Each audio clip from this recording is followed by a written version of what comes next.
Hi friends, നമസ്കാരം. നമ്മുടെ ഇഷ്ടവിശേഷമായ സ്നേഹക്കൊണ്ട് വിശേഷമായിട്ടാണ് വന്നിരിക്കുന്നത്. അപ്പം എല്ലാവർക്കും നല്ലൊരു ദിവസം ആശംസിച്ചുകൊണ്ട് തന്നെ വിശേഷത്തിലേക്ക് പോകാം.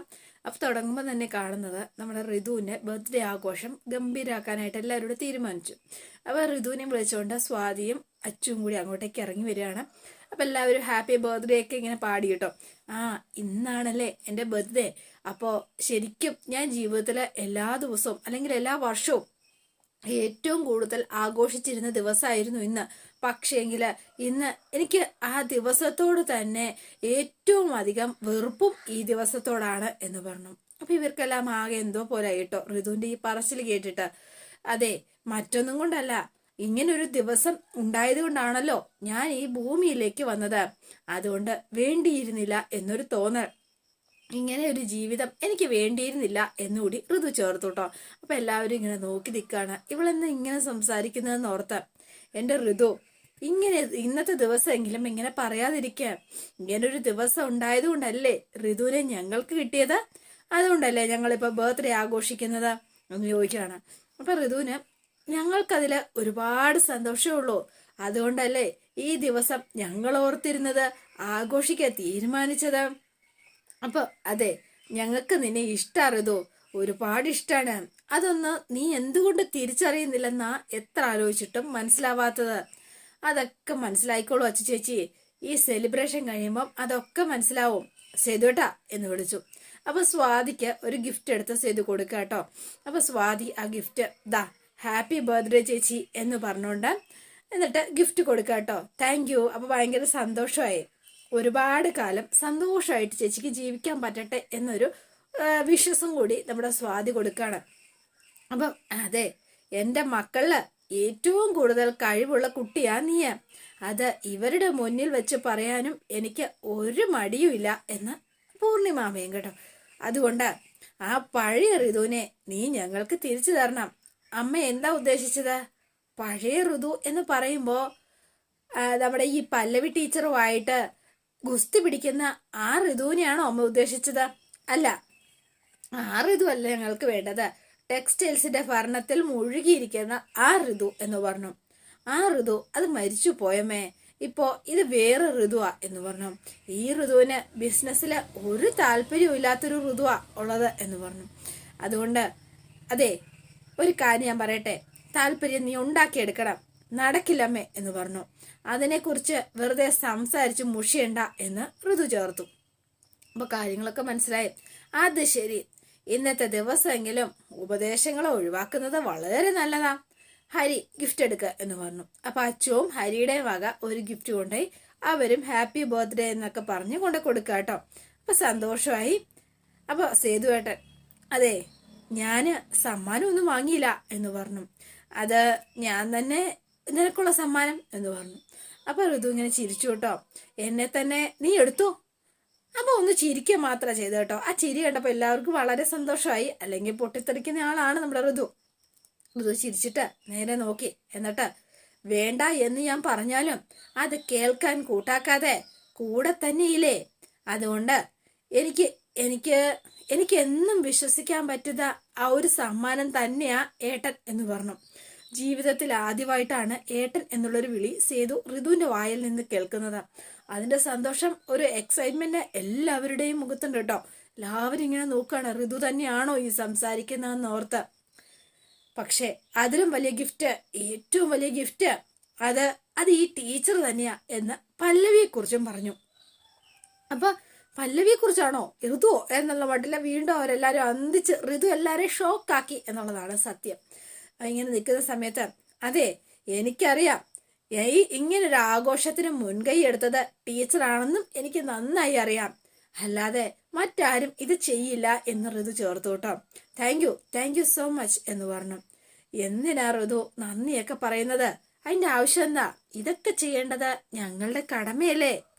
കാരണം നീ ഞങ്ങളുടെ പ്രിയപ്പെട്ടവളാ, ഹൃദയത്തോട് ചേർന്ന് നിൽക്കുന്നവൾ. അത് നീ ആദ്യം മനസ്സിലാക്ക എന്ന് പറഞ്ഞു. അപ്പൊ ഋതുവിന് ഭയങ്കര സന്തോഷമായി കേട്ടോ. ഇതുകൂടി കേട്ടപ്പോ ഭയങ്കര ഹാപ്പിയായി. എല്ലാവരുടെ ഋതുവിന് ഒരു ഹാപ്പി ബർത്ത്ഡേ കൂടെ പറഞ്ഞേ. അപ്പൊ നമുക്ക് കേക്ക് മുറിക്കാം എന്നൊക്കെ പറഞ്ഞ് ഇവരെല്ലാവരും കൂടെ ചെന്ന് കേക്കൊക്കെ മുറിച്ചു ആഘോഷിച്ചു. ഗംഭീരമായിട്ട് തന്നെ ബർത്ത്ഡേ സെലിബ്രേഷൻ നടക്കുകയാണ്. പിന്നെ കാണുന്നത് നമ്മുടെ എഴുത്തുപുര വീട്ടിലാണ്. അപ്പൊ ശോഭ എന്താ പറയാ അകമൊക്കെ ഇങ്ങനെ അടിച്ചു വാരിക്കൊണ്ട് നടന്ന സമയത്ത് പാറു ദേ അടുക്കളയിൽ ചായ ഇട്ട് വെച്ചിട്ടുണ്ട്, വിശ്വത്തിനെടുത്തുകൊണ്ട് കൊട എന്ന് പറഞ്ഞു. ഈ സമയത്ത് സോഫയില് നമ്മുടെ ഇന്ദ്രൻ മുതച്ചു മൂടി കിടപ്പുണ്ട്. ആളതൊന്നും വലിയ ശ്രദ്ധയൊന്നും കൊടുത്തില്ല കേട്ടോ. പിന്നെ നോക്കുമ്പോഴാണ് ആരോടെ കിടക്കുന്നത് പോലെ മാഷേ എന്ന് അല്ലറി വിളിക്കാണ്. ഇത് കേട്ട പാറുവും വിശ്വനും എല്ലാവരും അവിടെ വീക്ക് ഓടി വരികയാണ് കേട്ടോ. അപ്പൊ വേഗം തന്നെ എന്താ എന്ന് ചോദിച്ചു. ദേ നോക്കിയേ മാഷേ, ആരാത് അറിയില്ല എന്ന് പറഞ്ഞു. അപ്പൊ വേഗം നോക്കിയപ്പോ കാല് മാത്രം കണ്ടു കേട്ടോ. അപ്പൊ അതൊക്കെ ഇതങ്ങ് വലിച്ചു നീക്കിയപ്പോഴാണ് ഇന്ദ്രൻ അവിടെ കയറി കിടക്കുന്നത് കണ്ടത്. എല്ലാവരും ആളാകെ ഷോക്കായി പോയി എന്നുള്ളതാണ് സത്യം. എന്നിട്ട് ഇന്ദ്രൻ ഇങ്ങനെ എഴുന്നേറ്റിട്ട് ഗുഡ് മോർണിംഗ് എന്ന് പറഞ്ഞു. നീ എന്താ ഇവിടെ എന്നിങ്ങനെ ചോദിക്കാണ് ഇവര്. അതെ അല്ല നീ എങ്ങനെയാ അകത്ത് കയറിയത് എന്ന് വേഗം മാഷി ചോദിച്ചു. എന്റെ പൊന്നു മാഷേ, ഞാൻ ഏത് പൂട്ട് തുറക്കും, അതിപ്പോ വീടിന്റെ ആയാലും പിന്നെ അതുപോലെ തന്നെ ജീവിതത്തിന്റെ ആയാലും ഞാൻ തുറന്നിരിക്കും എന്ന് പറഞ്ഞു. അപ്പൊ ഇവരിങ്ങനെ നിന്നു. അതെ എവിടെ എന്റെ ഭാര്യ, ചെന്നൊരു ചായ കൊണ്ടുവരാൻ പറ എന്ന് പറഞ്ഞു. അപ്പൊ മിണ്ടാതെ എല്ലാവരും ഇങ്ങനെ ഷോക്കായി നിൽക്ക. ഇറങ്ങടാ പുറത്ത് എന്ന് പറഞ്ഞു. എന്താ മാഷേ ഇത്, അതെ മരുമോനോട് ഇങ്ങനെയാണോ മാഷേ പെരുമാറേണ്ടത്? എന്താ മാഷേ? അമ്മേ ഇനി കുറച്ചു ദിവസം ഞാനിവിടെ ഈ വീട്ടിൽ താമസിക്കാം. എന്റെ പൊന്നോ, ഇടിവിട്ടിയാരെ പാമ്പ് കടിച്ചു എന്ന് പറഞ്ഞ പോലത്തെ അവസ്ഥയായി. തടിയൊക്കെ നന്നാക്കണം, നല്ല നല്ല ഫുഡൊക്കെ അടിച്ച് സുഖിച്ച് എനിക്ക് ഇവിടെ ഒന്ന് കഴിയണം എന്ന് പറഞ്ഞു. അച്ഛന് സന്തോഷായില്ലേ? അയ്യോ വിഷനും പെട്ടു. അതൊന്നും ഇവിടെ നടക്കില്ല. ഒരു നിമിഷം പോലും നീ ഇവിടെ താമസിക്കാൻ ഞങ്ങൾ സമ്മതിക്കില്ല. എനിക്ക് തൽക്കാലം ആരുടെയും സമ്മതം വേണ്ടമ്മേ. എന്റെ അമ്മ എവിടെയാണോ താമസിക്കുന്നത് അവിടെ തന്നെയാ ഞാനും താമസിക്കാൻ പോകുന്നത്. അതിലൊരു മാറ്റവും ഇല്ല എന്ന് പറഞ്ഞു. അപ്പം ഇനിയിപ്പോ എനിക്ക് അമ്മയെ വിട്ട് ഒരു ദിവസം പോലും താമസിക്കാൻ പറ്റില്ല, ഉറക്കം വരില്ല. എപ്പോഴേക്കും രാജലക്ഷ്മി ഇറങ്ങി വന്നു കേട്ടോ. അപ്പൊ വേഗം തന്നെ എടാ സത്യം പറയട്ടടാ വിശ്വ, നീ ഒരു ഭാഗ്യവാനാ. നല്ലൊരു വീട്ടിൽ നിന്ന് തന്നെ നിനക്കൊരു പെണ്ണിനെ കിട്ടിയില്ലേ. എന്ത് സ്നേഹമാണെന്നറിയോ ഇവിടുത്തെ അച്ഛനും അമ്മയ്ക്കും ഒക്കെ. നീ ഇനി ഇവിടെ തന്നെ കഴിഞ്ഞാ മതി. ആ കൂട്ടത്തിലെ പിന്നെ അമ്മ. അപ്പൊ വേഗം തന്നെ അമ്മേ എന്ന് പറഞ്ഞു അങ്ങോട്ടേക്ക് ചെല്ലുക കേട്ടോ. ആ രാജലക്ഷ്മിയാണ്. ഇപ്പൊ അമ്മയും തൽക്കാലം ഇവിടെ തന്നെ നിന്നാ മതി, ഞാനും ഇവിടെ തന്നെ നിൽക്കാം. ഒരു കാര്യം ചെയ്യാട്ടോ. അപ്പൊ എല്ലാവരും ഇങ്ങനെ നിൽക്കണോ, എന്ത് ചെയ്യും, നമുക്കൊരു കുടുംബം പോലെ ഉല്ലസിച്ചങ്ങ് ജീവിക്കാം എന്റെ മാഷേ. എന്തു പറയുന്നു? അതൊന്നും നടക്കില്ല. കുന്തം വിഴുങ്ങിയതുപോലെ നിൽക്കാതെ എന്തെങ്കിലും കുടിക്കാൻ എടുത്തോണ്ട് പോവാ. അതെ രാവിലെ എണീറ്റാൽ ഉടനെ എനിക്കൊരു ചായ നിർബന്ധമാ ചേട്ടാ എന്ന് വിളിച്ചു വിശ്വൻ. എന്താനിയാ വെറുതെ പ്രശ്നം ഉണ്ടാക്കാതെ ഇറങ്ങി പോവാൻ നോക്ക എന്ന് പറഞ്ഞു. അതെന്തൊരു ടോക്കാടാ അനിയ നീ പറയുന്നത്? നീ നിന്റെ ഭാര്യ വീട്ടിൽ താമസിക്കുന്നു, അതേ ആഗ്രഹത്തിൽ തന്നെ എനിക്ക് നിന്നൂടേടാ. ഞാനും എന്റെ ഭാര്യ വീട്ടിലാ താമസിക്കുന്നത്, അതിലിപ്പോ എന്താ തെറ്റ്? നിന്റെ മാത്രല്ല ഇത് എന്റെയും കൂടി വീടാ എന്ന് പറഞ്ഞു. ഞാൻ ഇവിടുത്തെ മരുമോനായതിനു ശേഷമാണ് നീ ഇവിടുത്തെ മരുമോനായിട്ട് ഇങ്ങോട്ടേക്ക് വന്നത്, അത് നീ മറന്നു പോവരുത് എന്ന് പറഞ്ഞു. ഓഹ് എന്ത് ചെയ്യാൻ, ആകെ പെട്ട് നിൽക്കുകയാണ് എല്ലാവരോട്. എന്ത് ചെയ്യണമെന്ന് അറിയത്തില്ലാത്ത അവസ്ഥ. അതെ എന്താ എല്ലാവരും ഇങ്ങനെ മിഴിച്ച് കണ്ണു നിൽക്കുന്നത്? അതെ പല്ലവി വിളിക്കാം, അവൾ എവിടെ ഇല്ല എന്നുടനെ രാജലക്ഷ്മി പറഞ്ഞു. എവിടെ പോയി? അവനുണ്ടല്ലോ ആ കേതുവോ അവന്റെ ഒപ്പം പോയിരിക്കുക. എന്തോ ബർത്ത്ഡേ സെലിബ്രേഷനോ അങ്ങനെ എന്തോ സംഭവം. ഓഹോ അങ്ങനെയല്ലേ. അമ്മ ആഘോഷിച്ചു വരട്ടെ, നമുക്ക് വേറെ പണിയൊന്നുമില്ലല്ലോ, നമുക്ക് വെയിറ്റ് ചെയ്യാന്നേ. അപ്പോഴേക്കും ഞാനൊന്ന് ഫ്രഷ് ആയിട്ട് വരാം. എടാ വിശ്വ വാഷ്റൂം എവിടെയാടാ എന്ന് ചോദിച്ചു. വിശ്വനൊന്നും മിണ്ടാതെ നിൽക്കുകയാണ്. അപ്പൊ പാറുവിനോട് ചോദിച്ചു എവിടെയാന്ന്. അപ്പൊ പാറു മിണ്ടാതെ നിന്നപ്പോ ഇവൻ അലറി വിളിച്ചു ചോദിക്കുക ബാത്റൂം എവിടെയാടി എന്ന്. അപ്പൊ പാറു പറഞ്ഞു മുകളിലാ. ഓ അങ്ങനെ വരട്ടെ. എന്നിട്ട് എന്താ പറയാ ഇവൻ നേരെ ഫ്രഷ് ആവാനായിട്ട് റൂമിലേക്ക് കയറിപ്പോയി. ഈ സമയത്ത് തന്നെ നമ്മുടെ ശോഭ പറയാണ്, മാഷേ എത്രയും വേഗം പല്ലവി വിളിക്കാം, സേതുവിനെ കൂടെ കൂട്ടാൻ പറ, വേഗം വരാൻ പറ മാഷേ എന്ന് പറഞ്ഞു. അപ്പൊ വേഗം തന്നെ മാഷ് ഫോൺ എടുത്ത് വിളിക്കുകയാണ്. രാജലക്ഷ്മി ഇപ്പൊ ശരിയാക്കാം എന്നുള്ള മട്ടിൽ ഇങ്ങനെ തലയായിട്ട് നിൽക്കുന്നു. വേഗം തന്നെ ഈ ലഗേജ് എല്ലാം പെറുക്കി നേരെ പുറത്തേക്ക് ഇട്ടു കേട്ടോ വിശ്വൻ. പല്ലവിയും സേതും കൂടി അങ്ങോട്ടേക്ക് പുറപ്പെടുകയാണ്. ഷോ എന്നാലും എന്തൊരു കഷ്ടമാണെന്ന് നോക്കണേ, ഇവന്റെ ഒരു കാര്യം പറഞ്ഞാല് എന്ന് പറഞ്ഞ ഇവര് ഭയങ്കര ടെൻഷനിലാണ് വീട്ടിലേക്ക് ചെല്ലുന്നത്. അവന്റെ ബുദ്ധി എന്നാണെങ്കിലും കൊള്ളാം, അവൻ നമ്മളില്ലാത്ത തക്കത്ത് തന്നെ അകത്ത് കയറി സ്വസ്ഥമായിട്ട് ജീവിക്കാൻ സമ്മതിക്കില്ല എന്ന് അയാൾ തീരുമാനിച്ചുറപ്പിച്ചു വെച്ചിരിക്കുക. ഇന്നവന്റെ അവസാനമാ, അവന്റെ കഥ ഞാൻ ഇന്ന് തീർക്കും. അത് വേണ്ട, അങ്ങനെ സംഭവിച്ച അയാൾക്കല്ലാത്ത നഷ്ടം, അയാളെക്കാൾ കൂടുതൽ നഷ്ടം നമുക്കാ സേതുവേട്ടാ. വളരെ കോൺഷ്യസ് ആയിട്ട് വേണം ഈ പ്രശ്നം കൈകാര്യം ചെയ്യാൻ. കയ്യൊക്കെ കാണിക്കേണ്ടടുത്ത് കാണിക്കണം. അവന് മനസ്സിലാവുന്ന ഭാഷയും അതല്ലേ. എന്റെ വീടാ, അവിടെ വെച്ചൊരു പ്രശ്നം ഉണ്ടാക്കി കഴിഞ്ഞാൽ അതെല്ലാവരെയും ബാധിക്കും. അതെന്താ സേതുവേട്ടൻ മനസ്സിലാക്കാത്തത്? ഇങ്ങനെ പേടിക്കാൻ പോയ കഷ്ടാണ്. പേടിയല്ല, കരുതലാണ്. അയാൾക്ക് നഷ്ടപ്പെടാൻ ഒന്നുമില്ല. പക്ഷെ നമുക്ക് അങ്ങനെയാണോ സേതുവേട്ടാ? നമ്മളിങ്ങനെ ചിന്തിക്കുന്നതാ ഇവനെ പോലുള്ളവർക്ക് ബലം. അതെ, ചോദിക്കുക തന്നെ ചെയ്യണം. എന്നാലേ അവൻ പഠിക്കൂ. ആ അവസ്ഥയിലേക്ക് എത്തുമെന്ന് കാര്യങ്ങളെന്ന് ഞാൻ നോക്കട്ടെ. മറ്റൊരു നിവർത്തിയില്ല അങ്ങനെ തന്നെ തല്ലി ഓടിക്കേണ്ടി വരും എന്ന് പറഞ്ഞു. അവൻ പെട്ടെന്ന് പോകുന്ന എനിക്ക് തോന്നുന്നില്ല പല്ലവി. പണ്ടും ഇങ്ങനെ താമസിക്കാൻ വന്നിട്ടുണ്ട്. അച്ഛൻ ഇടപെട്ടപ്പോ തിരിച്ചു പോയിട്ടുണ്ട്. പണ്ടത്തെ അവസ്ഥയല്ല. തന്റെ അനിയത്തിയുടെ കഴുത്തിൽ താലി കെട്ടിയതാണ് അവന്റെ അധികാരം. അവന്റെ അനിയൻ അവിടെയുണ്ട്, അത് മറക്കരുത്. അതാണ് കുഴപ്പം. അതുകൊണ്ടാ കല്യാണം കഴിക്കരുതെന്ന് പാറുവിന്റെ കാല് പിടിച്ച് ഞാൻ പറഞ്ഞത്. പക്ഷെ എന്നിട്ടിപ്പോ അനുഭവിക്കുന്നത് ആരാ? ഞാൻ മാത്രമല്ലേ അനുഭവിക്കാനുള്ളൂ. വീട്ടിൽ നിന്ന് ഓടിച്ചേ പറ്റൂ, എന്ത് വില കൊടുക്കേണ്ടി വന്നാലും ശരി. സേതു ഏട്ടനെ ആദ്യം കയറി സംസാരിക്കേണ്ട. എനിക്ക് പറ്റില്ലെങ്കിൽ മാത്രം ഇടപെട്ടാ മതി. ശരി, തന്റെ ഇഷ്ടം അതാണെങ്കിൽ അതുപോലെ നടക്കട്ടെ. അപ്പൊ ഇന്ദ്രന്റെ ബാഗും ലഗേജും ഒക്കെ പുറത്തു വെച്ച് ഇവരെല്ലാവരും നോക്കിയിരിക്കുകയാണ്. അപ്പോഴാണ് പല്ലവി അങ്ങോട്ടേക്ക് വരുന്നത്. ആഹാ, എത്ര നേരമായി പെണ്ണെ നിന്നെ കാത്തിരിക്കുന്നത് എന്ന് ചോദിച്ചു. മോദേ സേതു മാധവ, എന്താണ് ഈ പാട്ട പെണ്ണെ നിനക്കൊന്നും മാറ്റാറായില്ലടാ. നീ പിന്നെ വെറും 10ാം ക്ലാസ്സും കുസ്തിയാണെങ്കിലും കൂടെ കൊണ്ട് നടക്കുന്നതേ ഒരു കോളേജ് ലെക്ചറല്ലേ. അപ്പൊ പിന്നെ സ്റ്റാൻഡേർഡ് ഒക്കെ വേണ്ടേ എന്ന് ചോദിച്ചു. അപ്പൊ ഒന്നും മിണ്ടിയില്ല കേട്ടോ, മിണ്ടാതെ നിൽക്കുകയാണ്. അപ്പൊ ഇവളുടെ സ്റ്റാറ്റസ് നോക്കണ്ടേ. നീ ഇത് കേറിയാലുണ്ടല്ലോ നിന്റെ ചീട്ട് ഞാൻ കീറും എന്ന് പറഞ്ഞു. നിങ്ങൾ എന്താ ഇവിടെ എന്ന് ചോദിച്ചു വേഗം പല്ലവി. ആഹാ, അത് തന്നെയല്ലേ ഇവരെല്ലാവരും ഇത്രയും നേരമായിട്ട് ഇവര് ചോദിച്ചുകൊണ്ടിരിക്കുന്നത്. പിന്നെ നീ എന്ന് ചോദിച്ചാൽ ഞാനിപ്പോ എന്താ പറയാ എന്ന് ചോദിച്ചു. എന്റെ പൊന്നു, ആകെ ടെൻഷൻ അടിച്ച് നിൽക്കുവാണ് അവരെല്ലാവരും. മോളെ, ഇത് നമ്മുടെ വീടല്ലേ, ഞാൻ നിന്റെ ഭർത്താവല്ലേ, അപ്പൊ പിന്നെ ഞാൻ എവിടെയാ താമസിക്കുക? അതെ, ഞാനിപ്പോ നിന്റെ കൂടെയാ ഇവിടെ താമസിക്കാൻ പോണത്. അത് നടക്കില്ല. ഇറങ്ങിക്കോ മര്യാദയ്ക്ക്. ഇല്ലെങ്കിൽ ഇറങ്ങി ഞാൻ തൂക്കിയെടുത്ത് ഇറക്കം ഞാൻ മര്യാദയ്ക്ക്. അത് കൊള്ളാലോ.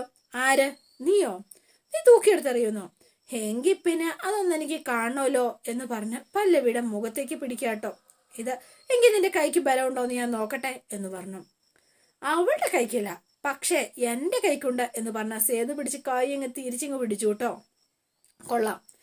നായികയ്ക്ക് കാലിടറിയപ്പോ തന്നെ നായകന്റെ മാസ് എൻട്രി. കൊള്ളാം, സൂപ്പർ ആയിട്ടുണ്ട് കേട്ടോ, ഭയങ്കര തന്നെ എന്ന് പറഞ്ഞു. അതെ, നിങ്ങൾ എന്തൊക്കെ പറഞ്ഞാലും ശരി. അതെ, നീ ഇവിടെ ചുമ്മാ വലിഞ്ഞു കയറി വന്നവനാ. ഡിവോഴ്സ് നടക്കാത്ത സ്ഥിതിക്ക് നിയമപരമായിട്ട് ഞാൻ ഇപ്പോഴും ഇവളുടെ ഭർത്താവ് തന്നെയല്ലേ. എന്താ ശരിയല്ലേ എന്ന് ചോദിച്ചു. എന്റെ പൊന്നോ, ഇവരാകെ പെട്ടു നിന്നു, എന്ത് ചെയ്യണോന്നറിയാതെ. പക്ഷെ അതിന്റെ ഒരു പ്രിവിലേജ് എനിക്കുണ്ട്. അല്ലെങ്കിൽ നാട്ടുകാരെ വിളിക്കാം, അവര് പറയട്ടെ എന്ന് പറഞ്ഞുകൊണ്ട് ഇവനവിടെ നിൽക്കുകയാണ്. അവര് വരുമ്പോ ഞാൻ പറയും ഞാനാണ് ഇവളുടെ കഴുത്തിൽ താലി കെട്ടിയത്. എന്നിട്ട് എന്താ പറയാ, കല്യാണ ഫോട്ടോ എന്റെ ഫോണിൽ കിടപ്പുണ്ട്, അവിടെ അത് കാണിച്ചും കൊടുക്കും.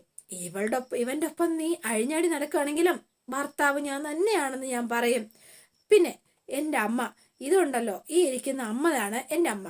ഈ അമ്മയ്ക്ക് തീരെ വയ്യ, അമ്മയെ അവിടെയാണ് താമസം. അതുകൊണ്ട് ഞാനും ഈ കൂടെ വന്നു നിന്നു. എന്താമ്മേ, അതൊരു തെറ്റാണോ? പറയേ, അത് തെറ്റാണോ? എൻ്റെ ഭാര്യ വീട്ടിൽ ഭർത്താവായ ഞാൻ താമസിക്കുന്നതിൽ എന്തെങ്കിലും തെറ്റുണ്ടോ? എനിക്ക് നിങ്ങളെ ഇഷ്ടമല്ല. ആ ഡിവോഴ്സ് കേസ് നടക്കുന്നുണ്ടല്ലോ കോടതിയില്. അതുകൊണ്ട് തന്നെ നിങ്ങളെ ഭർത്താവിന്റെ സ്ഥാനത്ത് കാണാൻ എനിക്ക് ബുദ്ധിമുട്ടുണ്ട്. പോയിന്റ്. പക്ഷെ ഒരു കാര്യമുണ്ട്, ഡിവോഴ്സ് കേസിൽ ഒരു വിധി വരുന്നത് വരെ നീ എന്നെ ഭർത്താവായി അംഗീകരിച്ച് മാത്രമേ കഴിയാൻ പറ്റൂ മോളെ. അത് നിനക്ക് ഇഷ്ടമാണെങ്കിലും ഇഷ്ടമല്ലെങ്കിലും. അപ്പൊ ഇവരിങ്ങനെ പെട്ടു നിൽക്കുവാണ് കേട്ടോ. സേതു ഒന്നും മിണ്ടുന്നില്ല. പല്ലവി പറഞ്ഞതുകൊണ്ട് മാത്രം മിണ്ടാതെ നിൽക്കുകയാണ് ആള്. അതെ, പോലീസിനെ വിളിക്കാം, അവര് തീരുമാനിക്കട്ടെ എന്താ ന്യായം എന്ന് അവര് പറയട്ടെ എന്ന് പറഞ്ഞ് നിൽക്കുകയാണ് കേട്ടോ. അടുത്തത്, എന്റെ ദൈവമേ. നാട്ടുകാർ പറയും, എന്താ മാഷെ, ഇയാള് പറയുന്നതിലും കാര്യമുണ്ട് മാഷേന്ന്. അപ്പം മാഷ് എന്ത് പറയും? അതെ, നിങ്ങൾ കൂടുതൽ അഭിപ്രായം ഒന്നും പറയാൻ നിൽക്കണ്ട, ഇതെന്റെ കുടുംബകാര്യമാണ്, ആരും ഒന്നും പറയാതെ പൊയ്ക്ക് എന്ന് മാഷോട് പറയും. അപ്പം അവരെല്ലാവരും പോവുകയും ചെയ്യും. അപ്പൊ ഞാനും ഇവിടെ കയറി അങ്ങ് താമസിക്കുകയും ചെയ്യും. ഇപ്പൊ അതാ സംഭവിക്കാൻ പോണത് എന്ന് പറഞ്ഞ് ഇവ വീണ്ടും ആ തിണ്ണയിൽ ഇങ്ങനെ കുത്തിയിരിക്കുക കേട്ടോ. എന്റെ പൊന്നോ. അപ്പൊ രാജലക്ഷ്മി, നീ ഇവിടെ തന്നെ താമസിച്ച് ഒടുങ്ങ് എന്ന് പറഞ്ഞ് മാഷ് അകത്തേക്ക് കയറിപ്പോയി. എന്തായാലും എല്ലാവരും എന്താ പറയാ, ഇത് പിരിച്ചുവിട്ടിരിക്കുന്നു സഭ, എല്ലാവരും പൊയ്ക്കോളൂ, ഒരു കോഫി ഇങ്ങെടുത്തേ. ഇപ്പോഴത്തെ പിള്ളേരുടെ തീരെ അനുസരണയില്ല, പോയി ഒരു കോഫി ഇട്ടോണ്ട് വാടി എന്ന് പാറുവിനോട്. പാറു അനങ്ങാതെ അവിടെ നിൽക്കുക കേട്ടോ.